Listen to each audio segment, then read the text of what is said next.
Mga masters, okay lang po bang wag niyong skip ang mga ads sa aking mga videos? Salamat po talaga mga masters sa solid na pagsuporta po sa akin. Yon, what's up mga masters? Nandito na naman tayo sa panibagong araw, panibagong kabanata na naman ang pagsasama-samahan natin ngayon guys. Magandang gabi mga masters, bali ngayon po ay 4 na videos po ma-upload ko po sa aking YouTube channel. Tama nga mga masters, 4 na videos nga po ang ma-upload ko po.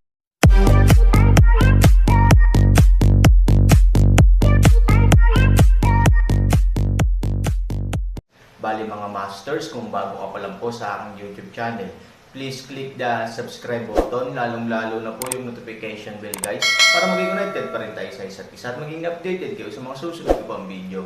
Bali mga masters, bago natin umpisahan ng kwento ay mag-shoutout po muna tayo para sa mga solid nating tagapakinig. Shout out kay Natsu Place at shout out kay User WC9. Yun na nga mga masters, no? Bali hindi na ito patagalin. In 3, 2, 1, let's go!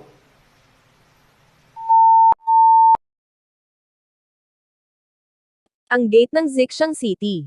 Mayroong higit sa 100 katao sa pamilya Ziman. Lahat sila ay nakapila para salubungin ang Aaron. Ang ganitong eksena ay nagdulot ng pagkalito sa hindi mabilang na mga tao sa lungsod ng Zixiang. Ang posisyon ng pamilya Ziman sa Imperial Court ay kilala ng lahat ng tao sa Zixiang City, kaya hindi nila maisip kung anong uri ng mga tao ang darating para tanggapin ang lahat ng pamilya Ziman. Pagdalaw ba ng emperador? Paano ito? Kailan umalis si Emperador Zun sa Huanglong Hall? Wala ka bang narinig na alamat? Si Emperor Zun ay nasa Huanglong Hall lamang, na higit sa lahat ng tao. Ngunit bukod sa emperador, sino pa ang karapat-dapat sa gayong engranding pagtanggap mula sa pamilya Ziman? Sa oras ng haka-haka ng mga tao, ang karwahe ng Aaron at iba pa ay sa wakas ay dumating sa tarangkahan ng lungsod. Matapos huminto ang karwahe, binilisan ni Zimenjan at Zongkishan ang kanilang lakad at naglakad sa gilid ng karwahe. Mr. Han, magalang na sigaw ni Simon. Sige lang, mahinang sinabi ni Aaron na wala siyang planong bumaba ng sasakyan, at hindi niya inaasahan na gagawa ng ganoong kalaking palabas si Zimenjin. Sa sitwasyong ito, ayaw ng Aaron na mapintasan bilang isang hole ng unggoy. Oo, agad na binuksan ni Zimenjin ang daan para sa pamilya ni Ziman at nilinis ang lahat ng manunood sa pangunahing kalsada ng lungsod. Ang karwahe ay nagtungo sa tarangkahan ng pamilya Ziman. Ang 2 batong leon sa pintuan ng Ziman Mansion, na pinalamutian ng mga gintong pintura na flake, ay umuungal sa langit at nagpapakita ng matutulis na mga pangil, na tila kayang takutin ang lahat ng masasamang espiritu. Kapag pumasok ka sa mansyon, ang kapaligiran ay nagpaparamdam kay Han 3,000 na siya ay nasa isang sinaunang palasyo ng imperial. Parehong mas maganda ang lugar at ang dekorasyon kaysa sa pamilyang Chen sa lungsod ng Longyan. Gayunpaman, para sa pamilya Ziman, ito ay isang maliit na kamay lamang. Pagkatapos ng lahat, ito ang unang pamilya sa Imperial Court. Ang lumang bahay nito ay likas na may kakaibang luho. Mr. Han, pagdating mo sa Zixiang City, may magagawa ba ako para sa iyo? Naglakad si Zimenjin sa gilid ng Aaron, bahagyang paatras, isang hakbang ang layo, na eksaktong posterya ng katulong. Sabi nga sa kasabihan, hindi ka makakapunta sa Three Treasures Hall nang walang anuman.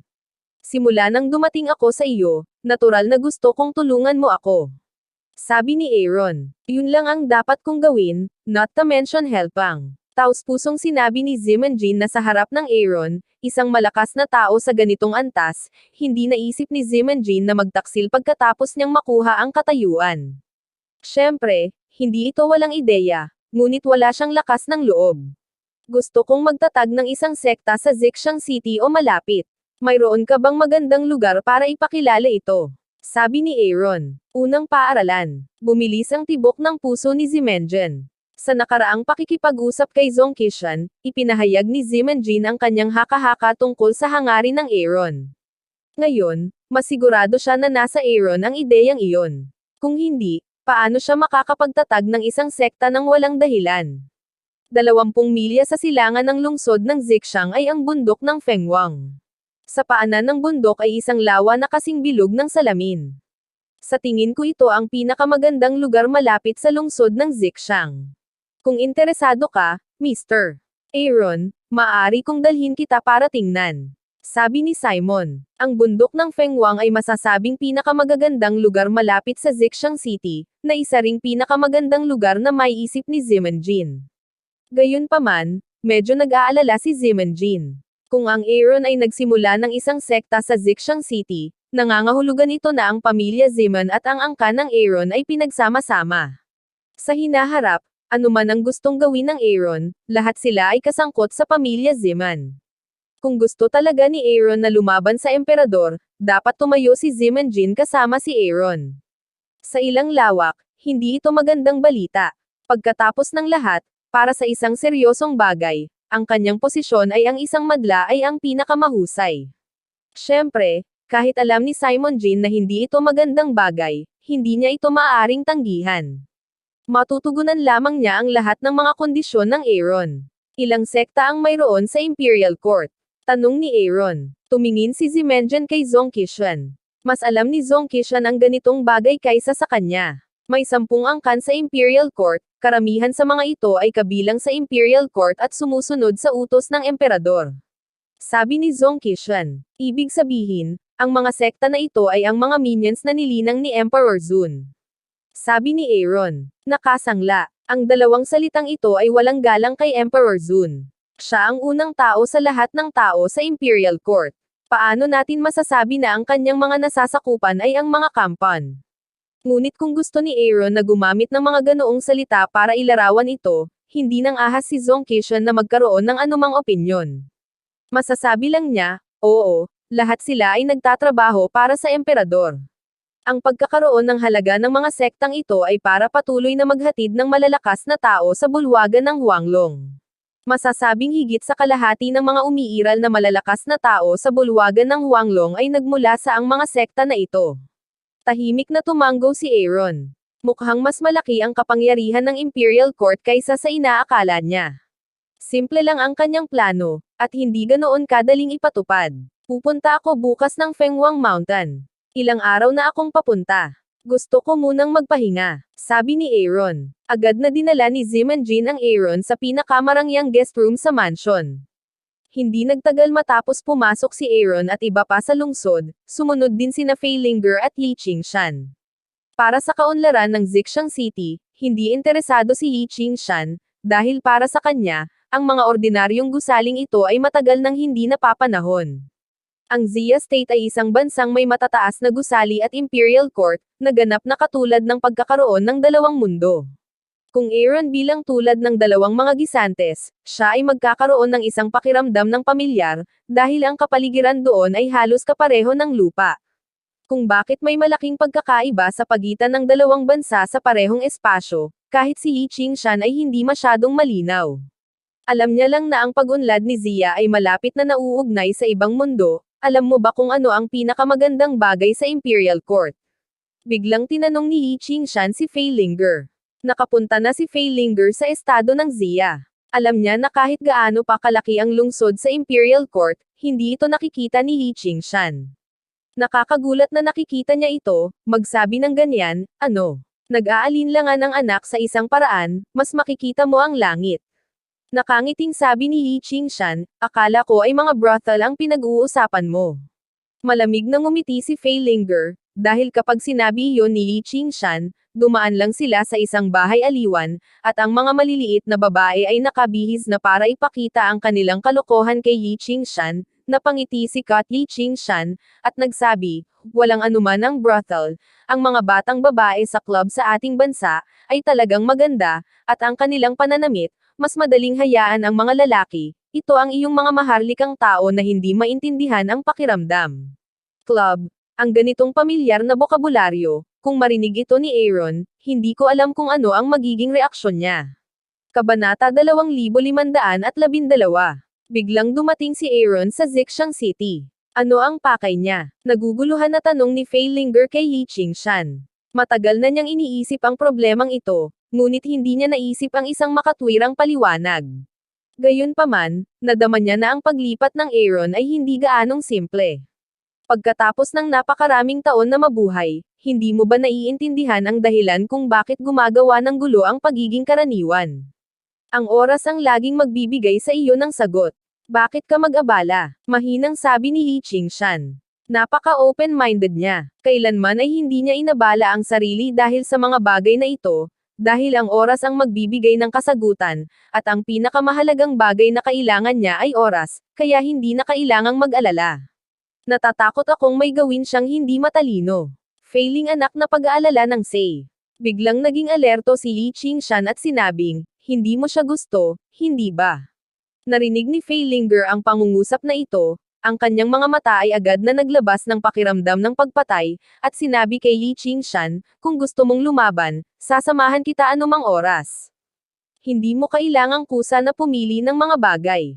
Panipi. Ikanaway ni Li Qingshan ang kanyang kamay at sinabing, casual lang ang sinasabi ko. Total, matagal na kitang gusto.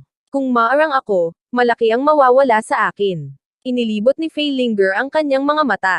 Sa katunayan, si Li Qingshan ay nakapunta na sa Imperial Court maraming taon na ang nakalilipas, at umaasa rin siya na susundan niya si Li Qingshan pabalik sa kaharian ng Xia. Ang layunin ay napakasimple, at si Li Qingshan ay napakasimple. Si Li Qingshan ay talagang ang pinakamahusay na pagpipilian upang sabihin kung sino ang karapat-dapat sa Fei Linger sa mundo. Pagkatapos ng lahat, pareho silang malalakas na lalaki sa sobrang pag-aaral, ngunit hindi siya gusto ni Fei Linger, dahil si Li Qingshan ay isang tunay na matanda, ngunit nagkunwari siyang matanda ng kusa. Ang totoong Fei Linger ay hindi matanda, kaya sa psikolohikal na antas, hindi siya matanda, hindi matanggap ni Fei Linger si Li Qingshan. Maghanap ka muna ng matitirhan, mahinang sabi ni Fei Linger. Mansyon ng Ziman. Bagamat nagpa siya si Han Sanchen na magtatag ng isang sekta, hindi niya ganap na baliwalain kung anong uri ng epekto ang ay dudulot nito sa palasyo ng Huanglong, at napakahalaga rin ng pananaw ng emperador sa bagay na ito. Kung gagawin niya ito, siya ay pipigilan ng emperador, kung gayon ang ideyang ito ay mapipigilan kaagad sa duyan. Pagkatapos ng lahat, kailangan ng isang tiyak na tagal ng panahon para maging malakas ang isang angkan. Kung ang Emperador Zun ay makagambala sa pag-unlad ng angkan, imposibleng maging malakas. Ang tanging paraan ay ang maging tapat sa emperador, ngunit hindi ito ang gusto ng Aaron. Ying, ang ating malaking aksyon ay tiyak na makakaakit ng atensyon ng Huanglong Hall. Mayroon bang anumang paraan upang maiwasan ito? Tanong ni Aaron kay Jiang Ying. Kuya Aaron, malaking kaganapan ang magtatag ng isang sekta. Imposibleng itago ito. At saka, siguradong matagal nang nakita ni Emperor Zun ang lakas mo sa kanyang mga mata at puso, kaya halos imposible na hindi niya ito pansinin. Para sa pag-iwas, walang magandang paraan sa palagay ko. Walang magawang sabi ni Jiang Ying. Ang pagtatatag ng isang sekta sa simula ng paghahari ay nangangahulugan na dapat tayong masiglang kumuha ng mga apprentice upang palakasin ang lakas ng sekta. Sa ilalim ng gayong mga kondisyon, tiyak na mapapahamak na ang atensyon ng Huanglong Hall ay hindi maiiwasan. Naunawaan din ni Han Sanchen ang katotohanan ito, bumantong hininga at nagsabi, kung ituturing tayo ni Emperador Zun bilang mga kaaway mula ngayon, hindi ito magandang balita. Brother Aaron, narinig ko na si Emperador Zun ay maaari lamang manatili sa Huanglong Hall, na isang kakaibang pangungusap. Paano mo ito naiintindihan? Tanong ni Jiang Ying. Narinig din ng Aaron ang pangunggas. Pangungusap na ito, kung paano ito intindihin, wala siyang malinaw na paliwanag, ngunit sa kanyang palagay, dapat mayroong isang bagay sa bulwagan ng Huanglong, marahil ang paraan ay maaaring maging mas malakas ang emperador. Maaaring ito ay isang array o isang bagay. At ang ganitong uri ng array at object ay hindi maaaring umalis sa Huanglong Hall. Kaya nga sinasabi na ang emperador ay iginagalang sa Huanglong Hall, na siyang tunay na nangungunang 10,000 tao. Marahil, sa bulwagan ng imperial na dragon, ang emperador ay maaaring maglaro sa pinakamalakas na lakas. Sabi ni Aaron, mukhang may ilang lihim na nakatago sa Huanglong Hall, na tanging si Emperador Zun lang ang nakakaalam. Sabi ni Jiang Ying, kapag kalaban talaga natin siya, natural na malalaman natin kung ano ang sikreto. Sa kabilang kwarto, ito ang power center ng pamilya Ziman, na kwarto ni Zimenjin. Sa sandaling ito, ang mukha ni Zimenjin ay napakadangal, maging si Zhong Qishan, na nakatayo sa tabi niya. Natahimik sila, ngunit ang kanilang mga ekspresyon ay marangal. Alam mo ba kung ano ang ibig sabihin nito? Biglang sinabi ni Zimenjin kay Zhong Qishan. Bumuo ng sarili mong kapangyarihan at lumaban sa emperador. Nahulaan ni Zong Kishan na kahit na sa tingin niya ay katawa-tawa ang ideya, walang ibang makatwirang paliwanag. Sa kasalukuyang lakas ng Aaron, maaari siyang maging isang wild crane. Bakit kailangan niyang magtayo ng isang sekta upang lumikha ng kanyang sariling mga tanikala? Kung tutuusin, ang mga taong malalakas talaga ay hindi mahilig magpatali. Hula ko lang kanina, hindi ko ine-expect na gagawin niya yun. Pero nag-iba ang posisyon ko. Akala ko makakapanood ako ng magandang play, pero hindi ko ine-expect na kasali ako dito.